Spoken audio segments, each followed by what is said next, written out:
Good morning everyone. रसायन Rahul channel में आप सभी का स्वागत है।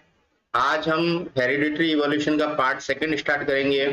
तो बच्चों, इस बार 10th के सिलेबस में इवोल्यूशन नहीं है, केवल हेरिडिटरी ही आपके एग्जाम में आने वाला है। तो चलिए स्टार्ट करते हैं पार्ट 2। देखिए, इसमें हम जो भी जेनेटिक्स से रिलेटेड टर्म्स है उनको देखते हैं।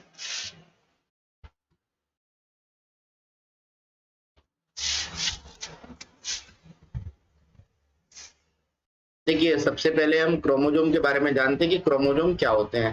क्रोमोजोम क्रोमोजोम एक्चुअल में थ्रेड लाइक स्ट्रक्चर होते हैं जो न्यूक्लियस में होते हैं। ये आपका न्यूक्लियस है। क्या है? न्यूक्लियस।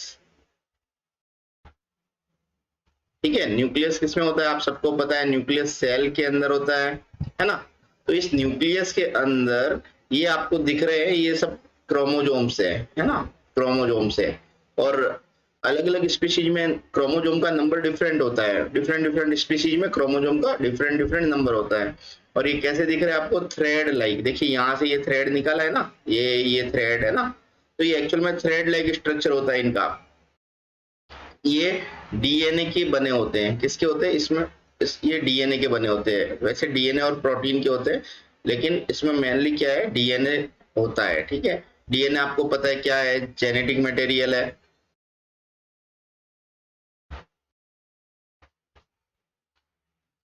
तो देखिए ये आपको डीएनए दिख रहा है। ठीक है, अब देखिए ये जो क्रोमोजोम्स होते हैं वो अलग अलग स्पीशीज में, मैंने बताया अलग अलग होते हैं, नंबर अलग होता है। जैसे आपको पता है कि ह्यूमन बीइंग में 46 क्रोमोजोम होते हैं, है ना। ये 2 सेट्स ऑफ क्रोमोजोम मिलते हैं, 23 सेट्स होते हैं क्रोमोजोम के, है ना। तो इस तरीके से अब हम बात करते हैं जीन के बारे में। ये देखिए जीन जो है वो हेरिडिटरी की यूनिट होती है। क्या होती है? Gene is the unit of hereditary. ये कैरेक्टर्स को ट्रांसफर करती है पेरेंट से ऑफ स्प्रिंग के अंदर, है ना। ऑफ स्प्रिंग मतलब नेक्स्ट जनरेशन, उसमें कैरेक्टर्स को ट्रांसफर ट्रांसफर करती है। तो एक मतलब each gene is associated with one character. तो एक जीन जो है वो एक कैरेक्टर से एसोसिएट होती है। जैसे आप देखिए, आपकी जैसे हाइट है, तो हाइट जैसे आप आपकी हाइट हाइट से रिलेटेड, हाइट से रिलेटेड एक जीन होती है ना। आपके कलर, जैसे हेयर के कलर है, हेयर के कलर से रिलेटेड जीन होती आपके नोज के शेप से रिलेटेड जीन होती है ना। इस तरीके से आपके जितने भी कैरेक्टरिस्टिक्स होते हैं उन सबसे एसोसिएटेड जीन होती है। इसीलिए और वो जीन जो होती है वो क्या करती है, उस कैरेक्टर को एक जनरेशन से दूसरी जनरेशन में ट्रांसफर करती है। ठीक है, जिससे आपको अपने पेरेंट्स से जो कैरेक्टर्स मिलते हैं, तो वो एक्चुअल में क्या होते हैं, वो जीन्स की मतलब जीन से मिलते हैं। ठीक है, तो पेरेंट्स से आपको जो जीन्स मिलती है वो एक्चुअल में क्या करते हैं, आपको कैरेक्टर प्रोवाइड करती है। अब ये जीन होती कहाँ पे है एक्चुअल में? ये देखिए, फिर से यहाँ पे देखते हैं, ये आपका डीएनए है। ये क्या है? डीएनए। अब इस डीएनए के ऊपर बहुत सारी जो है लीनियर शेप में जीन्स होती है ना। इस डीएनए पे जीन्स लगी होती है। ये जीन करती क्या है? ये जीन एक्चुअल में प्रोटीन सिंथेसिस करती है। क्या करती है? प्रोटीन सिंथेसिस करती है। और ये प्रोटीन जो होती है वो स्पेसिफिक कैरेक्टर को, एक ऑर्गेनिज्म में एक स्पेसिफिक कैरेक्टर को कंट्रोल करता है। स्पेसिफिक कैरेक्टर को कंट्रोल करता है। कौन कंट्रोल करता है? प्रोटीन। और ये एक्चुअल में जीन जो होती है वो प्रोटीन के थ्रू स्पेसिफिक कैरेक्टर को कंट्रोल करती है। ठीक है, जैसे मैंने आपको बताया कि आपके हर हर एक कैरेक्टर से एक जीन एसोसिएट होती है ना। तो वो जीन जो क्या करती है, आपके प्रोटीन की सहायता से सारे ही कैरेक्टर को कंट्रोल करती है। ओके। ओके, अब देखिए, अब नेक्स्ट देखते हैं हम एलील। ये है एलील। एक्चुअल में एलील क्या होती है कि एलील जो है वो एक जीन की अल्टरनेट फॉर्म होती है। क्या होती है? जीन की अल्टरनेट फॉर्म को बोलते हैं एलील।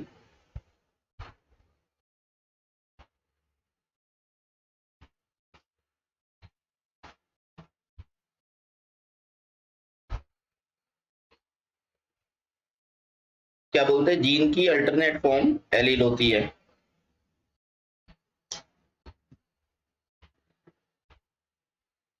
अब देखिए, ये देखिए, ये जो है मतलब ये आपको यहाँ पे दिख रहा है, ये डी है, ये भी डी है ना।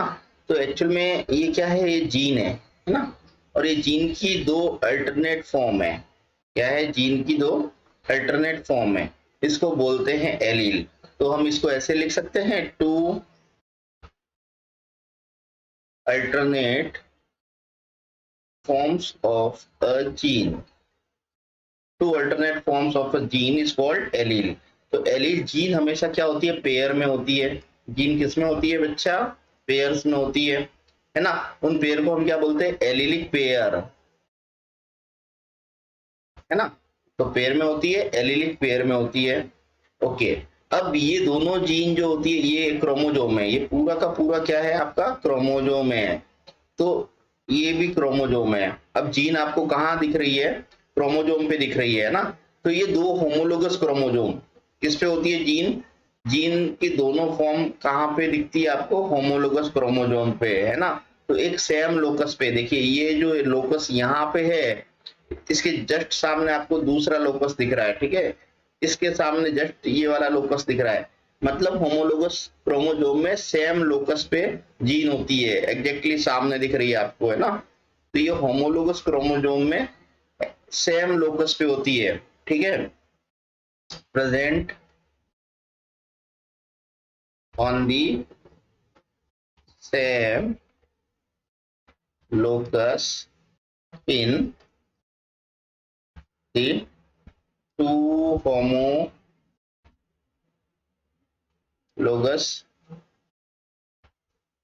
क्रोमोजोम।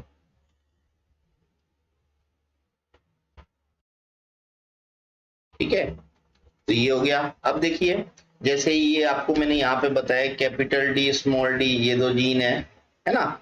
आपको कैपिटल ई ये दो जीन है, कैपिटल एफ स्मॉल एफ ये दो जीन है ना। स्मॉल जी ये दो जीन है। तो ये सब क्या होती है, सेम लोकस पे, एग्जैक्टली सामने सेम लोकस पे ये आपके जीन होती है, दो होमोलोगस क्रोमोजोम के ऊपर। चलिए नेक्स्ट देखते हैं। अभी हम बात करते हैं जीन सिंबल की। देखिए, जीन सिंबल क्या होते हैं, एक्चुअल में जीन को एक्चुअल में एक सिंबल प्रोवाइड करते हैं। Each trait is provided a symbol, है ना। तो जो भी कैरेक्टर होता है, जो भी ट्रेट होते हैं, एक्सप्रेसिव कैरेक्टर्स होते हैं, उन सबको हम एक सिंबल प्रोवाइड करते हैं जीन के लिए। जैसे आपको पता है कि कैपिटल टी जो है वो टॉलरेंस के लिए प्रोवाइड किया जाता है ना। कैपिटल टी सिंबल जो है वो कैपिटल टी ये दोनों टॉलनेस के लिए प्रोवाइड किया जाता है। स्मॉल टी ड्वार्फनेस के लिए प्रोवाइड किया जाता है, ठीक है। तो इस तरीके से मतलब ईच ट्रेट को जो हम सिंबल प्रोवाइड करते हैं उसको हम क्या बोलते हैं, जीन सिंबल। क्या बोलते हैं, जीन सिंबल, है ना। जैसे ब्लैक के लिए कैपिटल बी हम यूज करते हैं, है ना। जैसे हेयर के कलर है ना, ब्लैक कलर है तो कैपिटल बी यूज करते हैं। स्मॉल बी जो करते हैं वो क्या करते हैं, आपके ब्राउन हेयर के लिए प्रोवाइड करते हैं हम, है ना।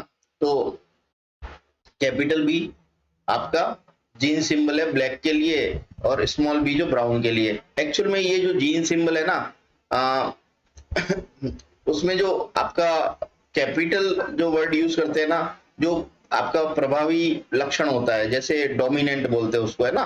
तो जो डोमिनेंट होता है उसके लिए हम कैपिटल लेटर में यूज करते हैं। और जो जो एक्चुअल में जो प्रभावी नहीं होता, जो अप्रभावी होता है लक्षण, जिसको हम रिसेसिव बोलते हैं, उसके लिए हम स्मॉल एक्चुअल में लेटर में यूज करते हैं सिंबल जीन का। चलिए इसको हम आगे देख लेते हैं।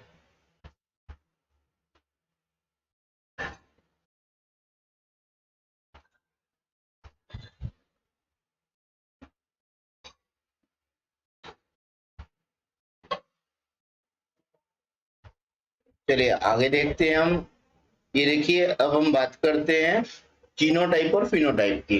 देखिए, जीनोटाइप क्या होता है, जीनोटाइप होता है genetic constituents of an organism, है ना। जेनेटिक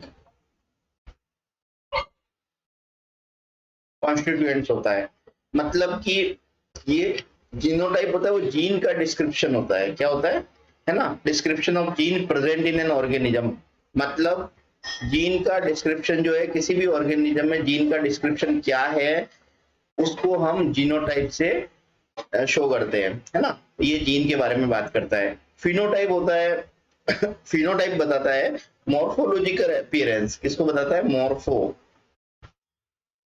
मॉर्फोलॉजिकल अपीयरेंस क्या होती है,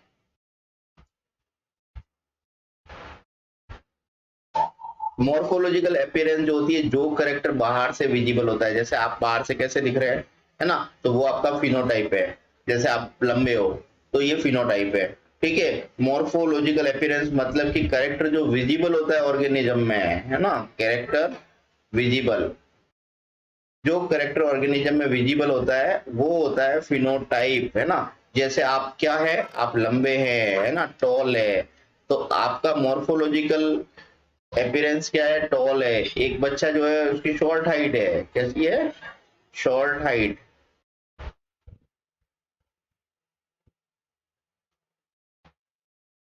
गलत लिख दिया,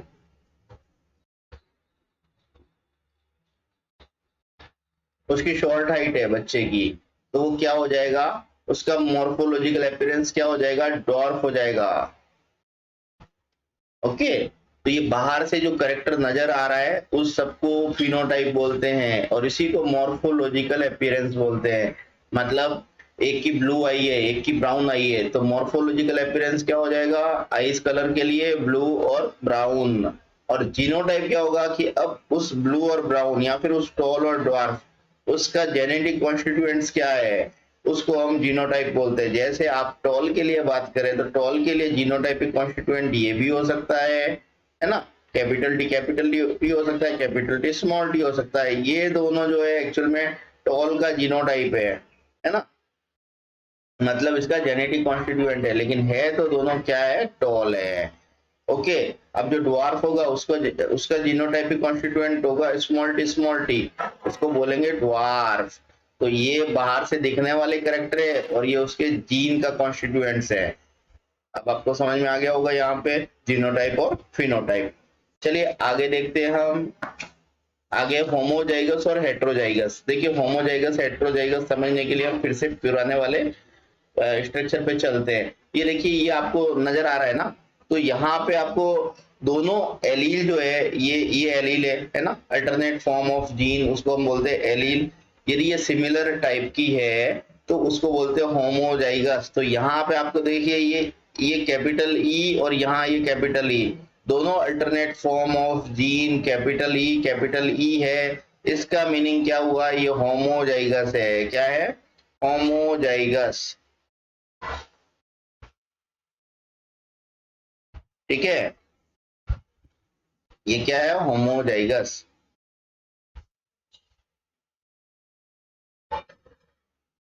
अब देखिए जब दोनों alternate form of allele different type की हो, ये स्मॉल डी है, ये कैपिटल डी है, ये कैसा करेक्टर हो गया, ये कैसे हो गया बच्चा, ये हेट्रोजाइगस हो गया, स्मॉल डी कैपिटल डी, ये हो गया हेट्रोजाइगस।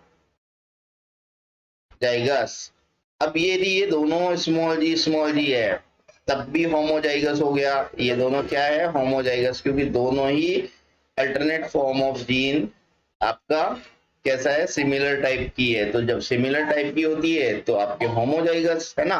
तो सिमिलर टाइप की एलील हो, कैसी हो, two alleles of a gene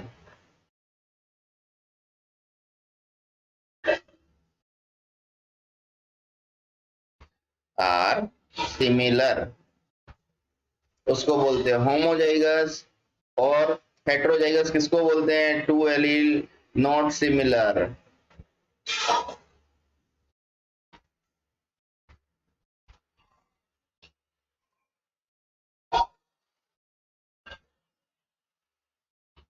इसको बोलते हैं heterozygous.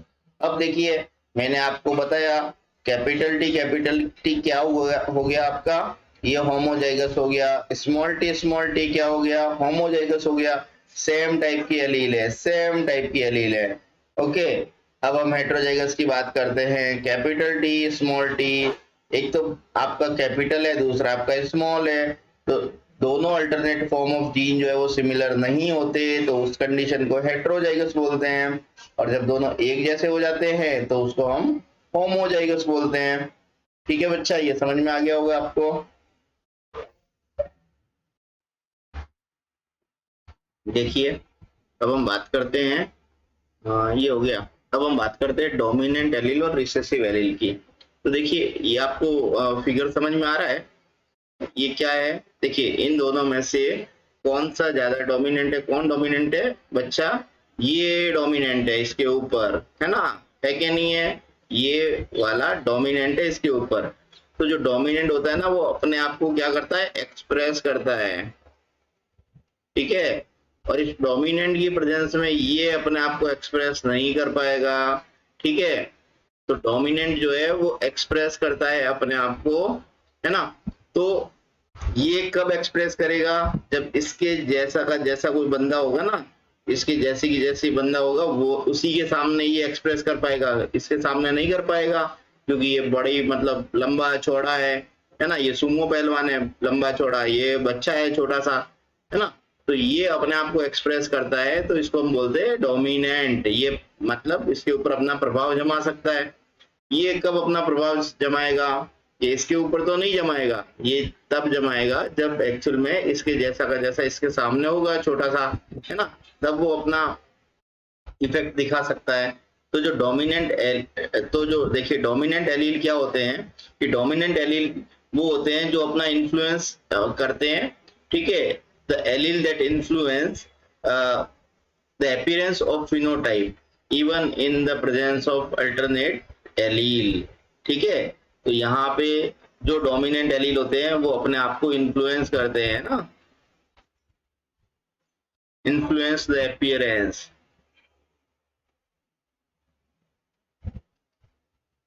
of the phenotype of the phenotype, okay?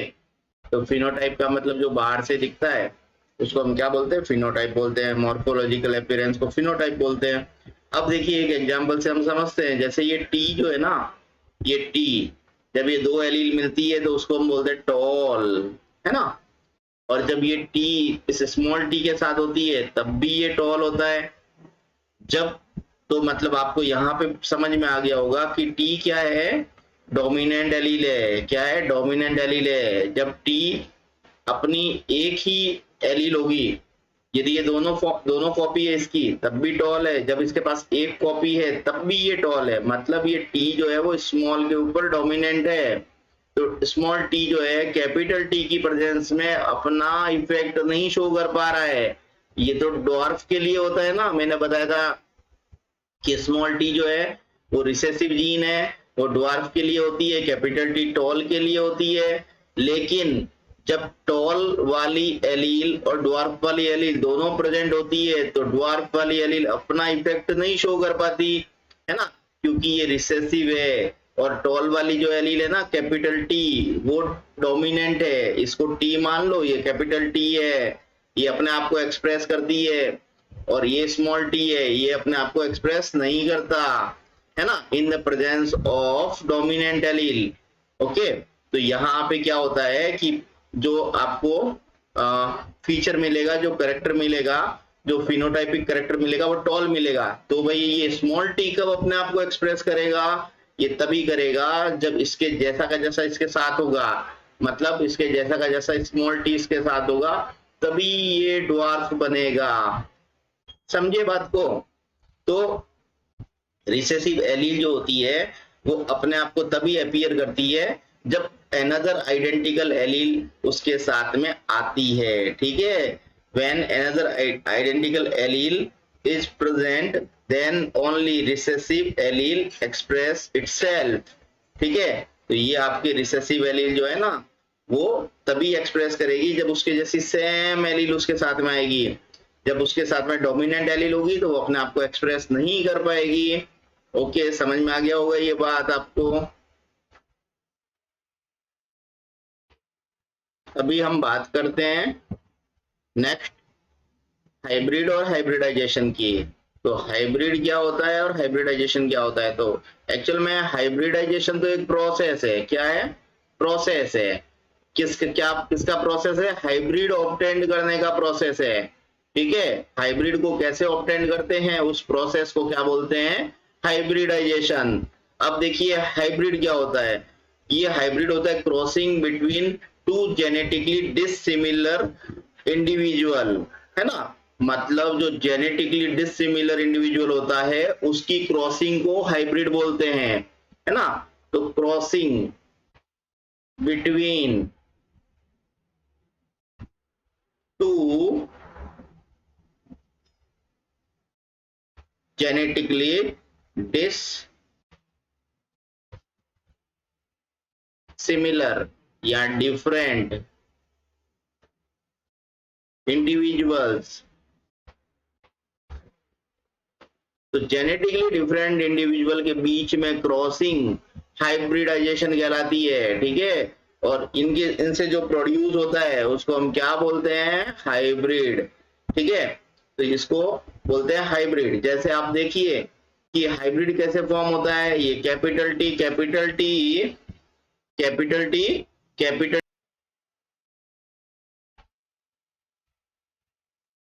इस कैपिटल टी की जब क्रॉसिंग करवाते हैं स्मॉल टी से, है ना, तो ये तो क्या है बच्चा, आपका टॉल है ना, ये आपका ड्वार्फ है। तो आपको जो मिलेगा ना, तो देखिए इन दोनों से एक कॉपी आएगी, इन दोनों से एक एलील आएगा। ठीक है, तो मान लीजिए इस एलील की इस एलील के साथ में क्रॉसिंग होती है, इस एलील की भी इसके साथ हो सकती है, इस एलील की इसके साथ भी हो सकती है। हम एक दोनों बात तो एक ही है, ये दोनों टी एलील देंगे ना, ये दोनों स्मॉल टी एलील देंगे, क्रॉसिंग होने पर capital T small T type की आपको एलील का कॉम्बिनेशन मिलेगा। तो ये हो गया आपका हाइब्रिड। क्या हो गया? हाइब्रिड। तो ये जो है एक्चुअल में क्रॉसिंग होती है जिससे आपको जेनेटिकली डिसिमिलर इंडिविजुअल के बीच की क्रॉसिंग को हम बोलते हैं हाइब्रिडाइजेशन, और जो आपको ऑब्टेंड होता है ना उसको बोलते हैं हाइब्रिड। अब ये क्या काम आता है हाइब्रिड और हाइब्रिडाइजेशन? ये एक्चुअल में आपका कि प्लांट और एनिमल्स की जो क्वालिटी है उसको इंप्रूव करने के काम आता है ना। प्लांट्स एंड एनिमल्स की क्वालिटी इंप्रूव करने के काम आती है। ये एक्चुअल में इकोनॉमिकली इंपॉर्टेंट होता है। आप इंप्रूव्ड क्वालिटी वेराइटी के प्लांट्स और एनिमल्स यदि प्रोड्यूस करेंगे तो वो इकोनॉमिकली एक्चुअल में इंपॉर्टेंट होता है। ठीक है, ओके बच्चा समझ में आया कि नहीं आया आप लोग? ओके, अब बात करते हैं हम F1 जनरेशन की। F1 जनरेशन क्या होता है? इसको बोलते हैं फर्स्ट फिलियल जनरेशन। क्या बोलते हैं? First filial generation. ये जनरेशन आपकी क्या होती है? फर्स्ट फिलियल जनरेशन जब आप पेरेंट्स की क्रॉसिंग करवाते हो, और जो आपको ऑफस्प्रिंग मिलता है, पेरेंट्स की क्रॉसिंग से जो ऑफस्प्रिंग मिलते हैं वही आपके F1 जनरेशन होती है। ठीक है, जैसे मैंने अभी आपको बताया कि आपके पेरेंट्स है, ये कैपिटल टी हाइट वाले हैं, और आपके दूसरे पेरेंट है वो स्मॉल टी हाइट वाला है। मतलब ये आपका एक पेरेंट है, ये दूसरा पेरेंट है।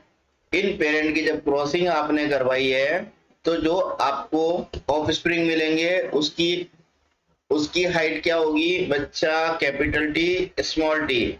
ये आपको जो हाइब्रिड मिलेगा उसको हम बोलेंगे F1 जनरेशन। क्या बोलेंगे? F1 generation. F1 जनरेशन कैसे ऑब्टेंड होती है?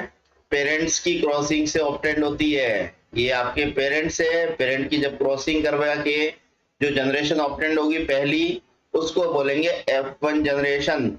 अब देखिए बात करते हैं हम F2 जनरेशन की। इसकी बात करते हैं F2 जनरेशन की। आपको क्या मिला था? ये तो आपका पेरेंट्स थे, इसकी क्रॉसिंग से आपको ये मिली F1 जनरेशन। F2 जनरेशन को भी बोलते हैं second filial generation. Second filial generation. अब ये कैसे मिलेगी आपको, ये F1 जनरेशन के जो हाइब्रिड है उनकी आपस में क्रॉसिंग करवा दो, इनकी क्रॉसिंग इसी के साथ में, ठीक है। जब इनकी क्रॉसिंग आप इसी के साथ कराओगे, इसको हम बोलते हैं सेल्फिंग। क्या बोलते हैं, सेल्फिंग। जब इनकी क्रॉसिंग इनके साथ ही करवा दोगे तो जो आएगी सेकंड जनरेशन, क्योंकि ये तो फर्स्ट थी, फर्स्ट की फर्स्ट के साथ करवा दी, आपको सेकंड जनरेशन मिल गई, इसको बोलते हैं F2 जनरेशन। आगे देखते हैं हम। अब देखिए, अब बात करते हैं MHC और DHC की।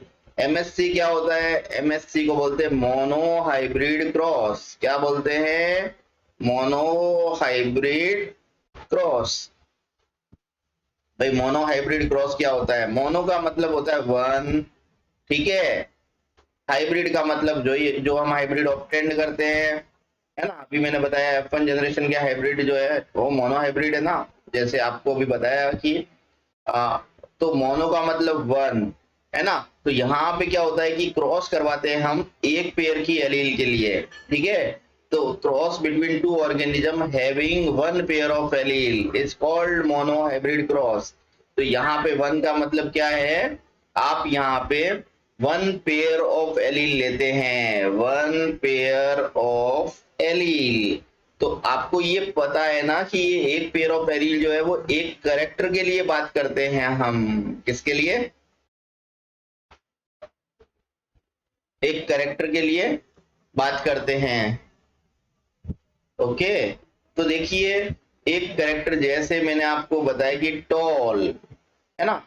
टॉल क्या है बच्चा, पहले हाइट की बात है ना, हाइट। ये हाइट एक कैरेक्टर है ना। तो जब हम सिंपल हाइट की बात करेंगे तो ये हाइट जो है वो एक कैरेक्टर है, और इस कैरेक्टर की जो एलील क्या होगी, है ना, इस कैरेक्टर की पेयर ऑफ एलील क्या होगी आपकी, ये कैपिटल टी एक एलील है, दूसरी जो है वो इसके साथ में कैपिटल टी की फॉर्म में भी हो सकती है ना। कैपिटल टी स्मॉल टी की फॉर्म में भी हो सकती है, स्मॉल टी की फॉर्म में हो सकती है। ये सारी हाइट की एलील है ना। तो पेयर ऑफ एलील जो है, यदि हम सिंगल कैरेक्टर की बात करें तो उनको उसके बीच के क्रॉस को मोनो हाइब्रिड क्रॉस बोलते हैं। तो देखो मैं यहाँ पे एक्सप्लेन कर देता हूँ। मोनो हाइब्रिड क्रॉस, तो ये आपकी हाइट के लिए बात करता हूँ।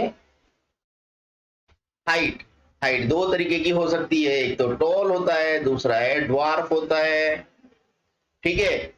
तो इसको बोलेंगे मोनो हाइब्रिड क्रॉस। वैसा का वैसा आपको समझ में आ गया होगा। डाई हाइब्रिड क्रॉस क्या होता है, जब आप दो पेयर ऑफ एलील के बारे में बात करो, कितने, टू पेयर ऑफ एलील्स, मतलब आपको यहाँ पे दो कैरेक्टर के बारे में बात करनी है। तो हम यहाँ पे पी प्लांट के लिए बात करते हैं, किसी भी प्लांट के लिए बात करते हैं, तो उसके दो कैरेक्टर कोई भी ले लो। जैसे आप राउंड सीड्स की बात करो तो एक तो सीड्स राउंड शेप में होता है बच्चा, दूसरा सीड जो होता है वो पी प्लांट का सीड्स है ना, वो रिंकल होता है। तो यहाँ पर कोई भी प्लांट के सीड्स राउंड शेप में होते हैं, ये राउंड सीड है, और दूसरा रिंकल्ड सीड है। रिंकल्ड समझते हैं ना, ये रिंकल्ड है सीड। ये तो एक कैरेक्टर हो गया आपका। अब दूसरा, तो इस कैरेक्टर को कौन कंट्रोल करेगा, ईच कैरेक्टर को each pair of allele control करती है ना। एक कैरेक्टर को एक पेयर ऑफ एलील या एक जीन कंट्रोल करता है। तो यहाँ पे हमने एक तो बात कर ली राउंड और रिंकल्ड सीड की। अब हम क्या करेंगे, सीड के कलर की भी बात करते हैं। ये जो है ना कलर, आप देखो, ये कलर की बात करते हैं हम, तो कलर जो है इसका ग्रीन कलर का भी हो सकता है ये, और ये जो है आपका येलो कलर का भी हो सकता है सीड। तो हमने दोनों कैरेक्टर ले लिए, क्या ले लिया, एक तो हमने शेप ले लिया, दूसरा हमने कलर ले लिया, ठीक है। तो यहाँ पे दो कैरेक्टर की बात की है, शेप और कलर। तो जब दो कैरेक्टर की बात करते हो तो उसको कौन करेगा कंट्रोल, दोनों कैरेक्टर को two pair of allele control करेंगे। एक कैरेक्टर को एक पेयर ऑफ एलील कंट्रोल करता है, दूसरे कैरेक्टर को दूसरा पेयर ऑफ एलील कंट्रोल करता है, ठीक है। तो जब इन दोनों कैरेक्टर के लिए जब क्रॉसिंग की बात करते हैं तो ऐसे क्रॉस को हम डाई हाइब्रिड क्रॉस बोलते हैं। समझ में आ गया होगा आप लोगों को बच्चों। अभी हम आगे चलते हैं, आगे देखते हैं हम। देखिए अब हम बात करते हैं पुन्नेट स्क्वायर की। पुन्नेट स्क्वायर क्या होता है? पुन्नेट स्क्वायर है ना, पुन्नेट स्क्वायर कुछ नहीं है, एक डिवाइस है। क्या है? एक डिवाइस है जो एक्चुअल में गैमिट्स के वेरियस कॉम्बिनेशन को डिटरमाइंड करती है। It determined the various combinations of gamete. क्या है? ये एक डिवाइस है जो है ना वेरियस कॉम्बिनेशन ऑफ गैमिट्स उसको डिटरमाइन करती है। ठीक है, अब हम यहाँ पे क्या करते हैं, कॉलम बनाएंगे और रो बनाएंगे इसमें, है ना। एक बॉक्स बनाते हैं, स्क्वायर, इस तरीके का एक स्क्वायर बनाते हैं जिसमें क्या करते हैं हम, कॉलम भी बनाते हैं और बॉक्स भी बनाते हैं। ये कॉलम भी है और बॉक्स भी है, दोनों है हमने। अब यहाँ पे इस कॉलम और बॉक्स के अंदर हम पॉसिबल गैमिट्स को रखते हैं। क्या रखते हैं कॉलम और बॉक्स के अंदर? पॉसिबल गैमिट्स, है ना। ठीक है, क्या होते हैं? Possible gamete.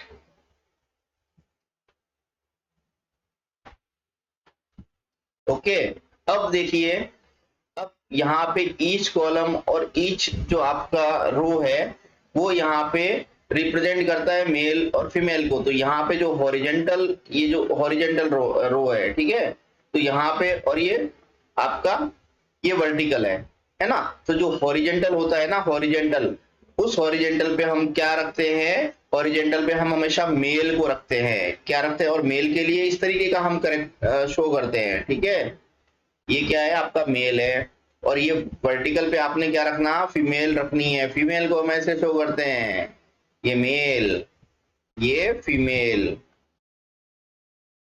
ओके, तो वर्टिकल डाउनवर्ड कॉलम, ये वर्टिकल डाउनवर्ड कॉलम फीमेल के लिए, और आपका हॉरिजेंटल रो जो है वो मेल को रिप्रेजेंट करता है। तो अब आप यहाँ पे क्या करेंगे कि यहाँ पे इनके गैमिट्स को रखेंगे और फिर गैमिट्स के कॉम्बिनेशन करवाएंगे हम। तो मान लीजिए हमने यहाँ पे टॉल के लिए जो गैमिट फॉर्म होते हैं, जैसे प्लांट कैसा है बच्चा आपका, टॉल है ना। सॉरी, यहाँ टॉल नहीं बात करते, हम हाइट की बात करते हैं। क्या बात करते हैं? हाइट की, है ना। तो हाइट, हाइट के लिए जो है पॉसिबल गैमिट कौन कौन से होते हैं? ये वाले दोनों होते हैं। ठीक है, अब आप ये भी हो सकता है, ये भी हो सकते हैं हाइट के लिए। ठीक है, और आपका कैपिटल टी स्मॉल टी, ये सारी हाइट के कॉम्बिनेशन है ना। गैमिट के अंदर कोई एक होता है ना, गैमिट में क्या होता है एक्चुअल में, दोनों कैरेक्टर में से, दोनों एलील में से एक एलील जाती है।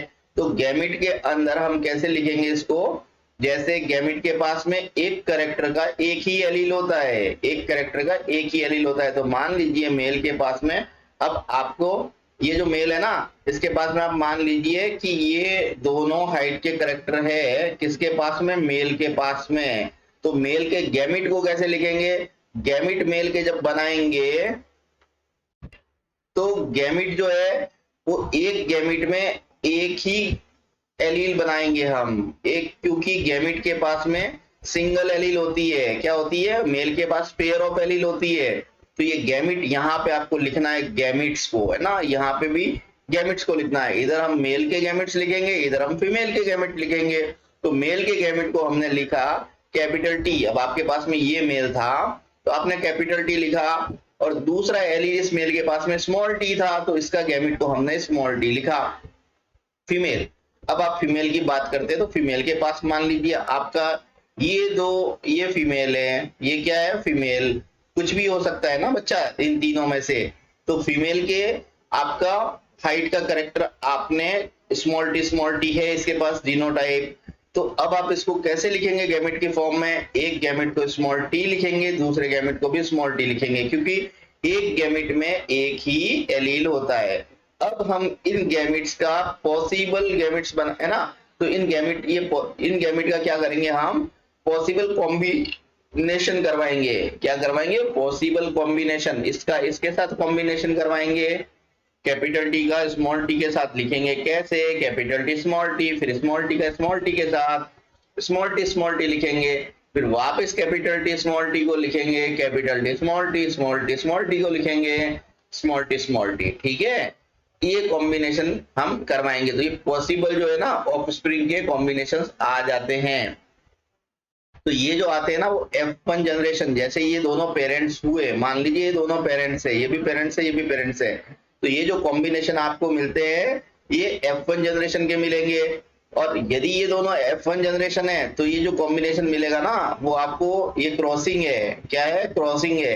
क्रॉसिंग का कॉम्बिनेशन जो मिलेगा वो F2 जनरेशन का मिलेगा। यदि आपने यहाँ पे F1 जनरेशन ली है तो आपको यहाँ F2 मिलेगा। यदि यहाँ पे आपने पेरेंट्स लिए है तो ये F1 जनरेशन मिलेगी आपको।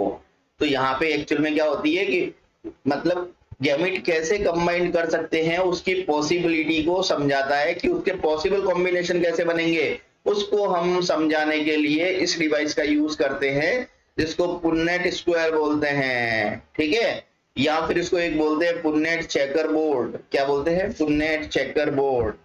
समझ में आ गया होगा बच्चा आप लोगों को? ओके, अब हम आगे बात करते हैं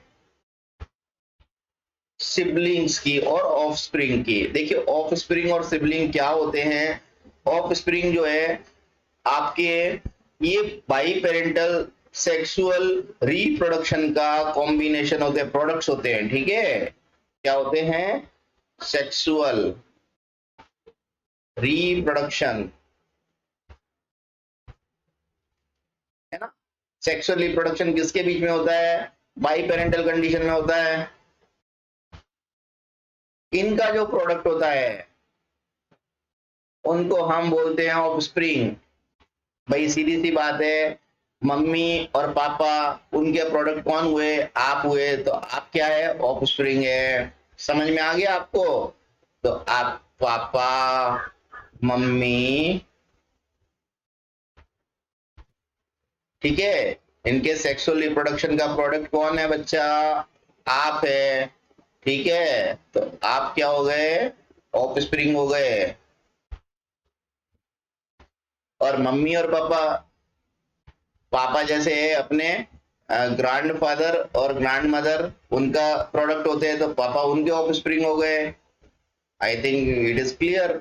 अब सिबलिंग क्या होते हैं? देखिए जब ये प्रोडक्ट जो होते हैं जैसे मदर और फादर के, आप ऑफस्प्रिंग हो गए, है ना। आपकी सिस्टर भी ऑफस्प्रिंग है, आपके ब्रदर भी ऑफस्प्रिंग है। समझ में आ गया? मतलब आप तो ऑफस्प्रिंग है, आपकी सिस्टर भी मदर और फादर की ऑफस्प्रिंग होगी, आपके बड़े भैया छोटे भाई वो भी आपके मदर फादर के ऑफस्प्रिंग हो गए। ये आपस में, आप अपने सिस्टर अपने भाई, ये सब आपस में सिबलिंग कहलाते हैं। सिबलिंग, ठीक है, क्या कहलाते हैं? सिबलिंग। सिबलिंग मतलब ब्रदर्स एंड सिस्टर्स, ये सब क्या कहलाते हैं? सिबलिंग्स। अब आपको समझ में आ गया होगा ये सब। चलिए इतनी आज के लिए इतनी टर्मिनोलॉजी, मैंने सारी ही टर्मिनोलॉजी डिस्कस कर ली है आप लोगों को इस लेसन से रिगार्डिंग। आपको ये मेरा वीडियो अच्छा लगा तो प्लीज मेरे वीडियो को लाइक कीजिए और मेरे चैनल को सब्सक्राइब कीजिए। Thank you for watching my video.